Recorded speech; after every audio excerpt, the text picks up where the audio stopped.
Oi, gente, tudo bom com vocês? Estamos aqui de volta para mais uma aula e como convidado que, né, toda semana nós tiramos uma aula para fazer aquele momento de resolução de atividades sobre o conteúdo dado anteriormente. Então, nossas atividades de hoje serão sobre o quê? Serão sobre agricultura, certo? Então, é muito importante vocês terem essa compreensão o quê? De estarem praticando. Eu sempre vou falar isso para vocês. Acabou de estudar o conteúdo?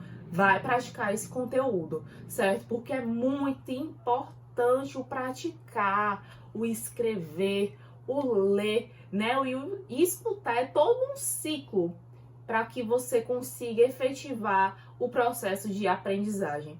Então, pessoal, nós vamos começar a fazer nossas questões maravilhosas. São questões, lembrando que são de vários vestibulares, Enem, UES, de escolas militares, ITAM, enfim. Vamos fazer todas essas questões para que vocês fiquem craques, né? Aquela história da fixação do conteúdo. Beleza? Vamos lá. Então, a primeira questão aí. O meeiro constitui no Brasil um tipo característico de trabalhador rural. Item A, de cuja terra é coproprietário. AB, que recebe em pagamento metade do salário pago na região. C, que recebe em pagamento metade dos lucros do proprietário. D, que paga ao proprietário metade do aluguel da terra ocupada. E E, que entrega ao proprietário metade do que produziu. Gente, o item certo aí é o item E. O meeiro é justamente isso. Ele vai entregar ao proprietário metade de tudo aquilo que ele produziu. Por quê? Professor, o que é o meeiro? O meeiro, um proprietário, ele vai ceder a terra, né, para um trabalhador rural, e esse trabalhador rural ele vai plantar nessa terra e tudo que ele colher, metade da produção é dele, metade da produção é do proprietário, é como se fosse um pagamento de um aluguel, né? E nós falamos sobre esses tipos de apropriação das terras, né? Um outro também muito conhecido é o arrendamento rural, né? O arrendamento de terra. O professor, o que é o arrendamento de terra? É você alugar uma terra para o plantio. Não se aluga casa? Também pode se alugar o quê? Terras, né? Para o cultivo. Professor, então o proprietário ele vai ter direito a alguma coisa dessa colheita? Não. Por quê? Porque o trabalhador rural ele já está pagando pelo aluguel daquela terra. Beleza? Tudo tranquilo? Vamos lá para a segunda questão. Sobre a tecnologia da seleção dirigida. Assinar a alternativa correta. O item A consiste na produção de laboratórios em que as diversas espécies de plantas são cruzadas para gerarem descendentes com características novas e específicas. O item B são técnicas recentes para a seleção dos tipos de plantas e leguminosas que devem ser usadas para o plantio e alimentação. Será?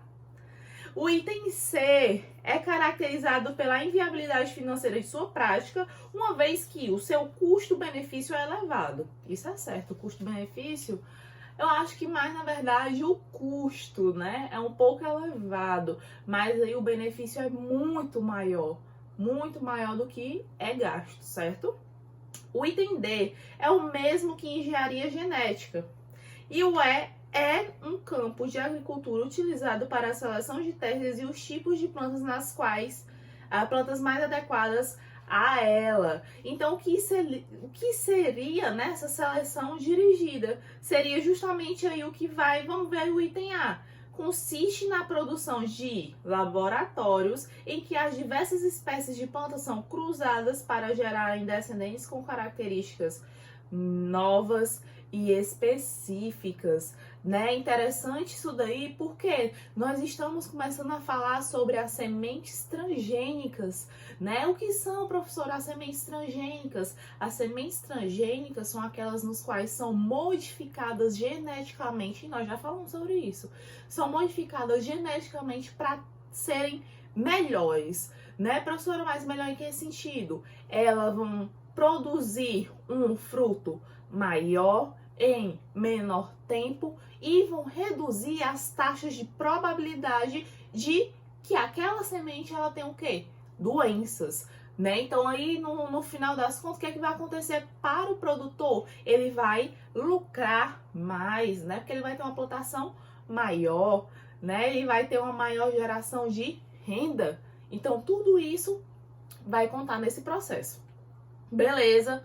Tudo tranquilo? Então lembrando que o processo de sementes transgênicas, eles começaram, né, as pesquisas aqui no Brasil, principalmente ali na década de 70, 80, 90, que aí teve o boom, né, dessas pesquisas das sementes transgênicas, e a Embrapa, né, a Embrapa ela foi fundamental para que essas tecnologias, né? E professor, mas genética é tecnologia? Sim, é tecnologia sim.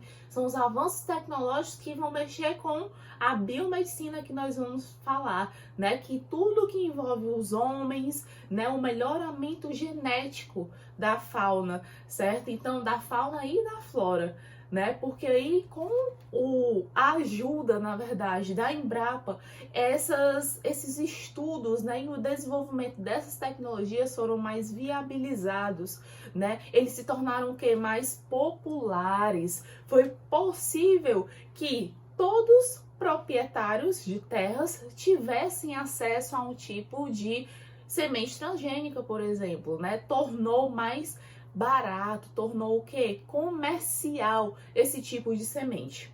Beleza, tudo tranquilo? Então vamos aí para outra questão maravilhosa também, que falando sobre agricultura. Nas encostas montanhosas, onde a erosão é mais intensa, devem-se cultivar, de preferência em cima de terraços, produtos permanentes, como a arboricultura. Os vales e as planícies ficam reservadas para as culturas temporárias. A principal ideia contida no texto é o fato de que as técnicas agrícolas variam de acordo com o tipo de cultivo. As culturas para a defesa dos solos devem se distribuir de acordo com o relevo. Porque aqui ele vai falar, né, encosta, né, planície, vale, que isso daí justamente tem relação com o relevo do lugar. A C, as técnicas agrícolas estão na dependência dos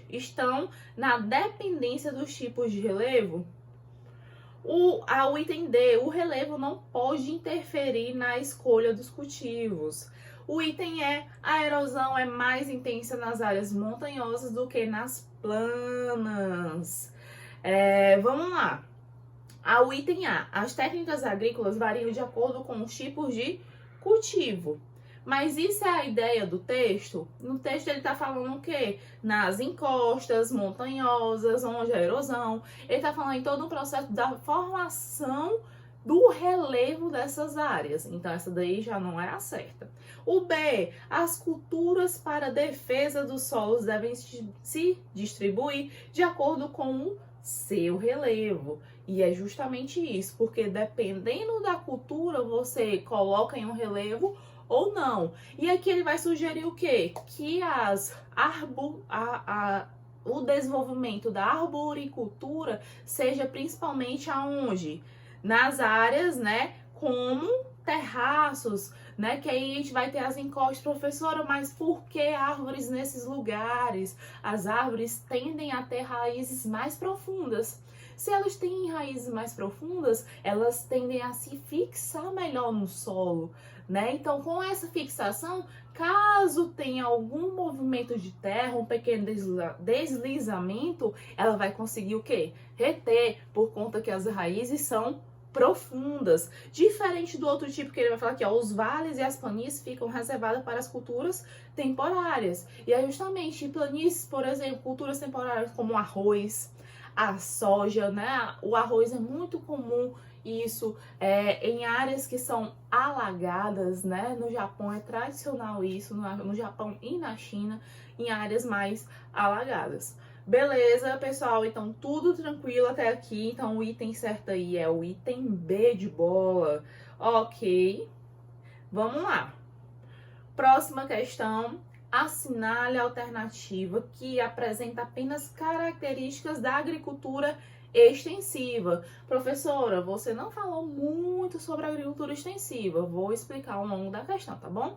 Mas nós falamos sobre a agricultura intensiva. Na agricultura intensiva, nós vamos ter a utilização de muita tecnologia, de muito maquinário, né? E muito típico que é da modernização do campo, né? Então você vai ter todas as características da modernização do campo no tipo de produção intensiva. São áreas menores, onde tem um grande potencial, a implantação de muita tecnologia e a implantação também da utilização de muito fertilizante e agrotóxicos, certo? Para potencializar essas colheitas. Então vamos ver aqui o que diz a questão. Assinale a alternativa que apresenta apenas características da agricultura extensiva. O item A corresponde à prática agrícola com alta produtividade que utiliza mão de obra qualificada e grande emprego de tecnologia. Isso daqui eu dei as características do quê? Do modo de produção agrícola intensivo, né? Ele vai usar mão de obra qualificada e a gente vai utilizar muito a tecnologia para potencializar a colheita desse pequeno espaço. O item B, a rotação de cultura e o uso excessivo de fertilizantes e insumos para aumentar a produção. Será? O item C, produção voltada para o mercado interno, a mão de obra é rudimentar e pouco qualificada. O item D, é comum o esgotamento do solo por causa do seu uso permanente. Gente, aí no caso o item certo vai ser o item C. Por que, professor, o item C? Produção voltada para o mercado interno, mão de obra rudimentar e pouco qualificada. Porque no modo de produção extensivo, o que é que vai acontecer? Eu vou ter uma área muito grande, geralmente esses proprietários não têm tantos investimentos, não têm tantos recursos ou acesso a investimentos. Então, o que é que vai acontecer? Não é tão modernizado, então é muito utilizado a mão de obra humana, diferente do extensivo, que é muito utilizado o quê? A mão de obra qualificada, porque vai ter a pessoa que é responsável por usar o trator, né? A pessoa que é responsável por fazer todo o sistema de irrigação daquela região para tornar melhor aquela plantação, para potencializar a plantação. Na extensiva, não. Na extensiva não tem essa preocupação, porque é uma área grande, né? Então, geralmente é utilizada a mão de obra mesmo do homem, né? Não tem essa preocupação tão grande de ter a utilização de forma intensa dos fertilizantes, dos agrotóxicos, porque ele vai ter uma probabilidade maior de plantação, né? Então, ele vai ter uma área maior no qual ele pode explorar. Beleza? A mão de obra é rudimentar e pouco qualificada, né? Então aí eu tenho até o exemplo dos boias frias, que é um conteúdo que vocês acho que já viram há um tempinho já. Professor, o que é o boia fria? O que significa esse termo boia fria? Boia é o que, como os trabalhadores rurais se referem a comida. E fria porque eles levam a comida de casa. Eles saem de casa cerca de 4h30 da manhã, 5 horas, e só vão almoçar lá para meio-dia, 1h, e a comida tá o quê? Fria, por isso que eles são conhecidos como boias frias. São trabalhadores rurais que trabalham geralmente em pequenos períodos do ano, só durante as plantações. Então, um trabalho que sazonal, um trabalho que é só durante um período do ano. Toda a questão da agricultura.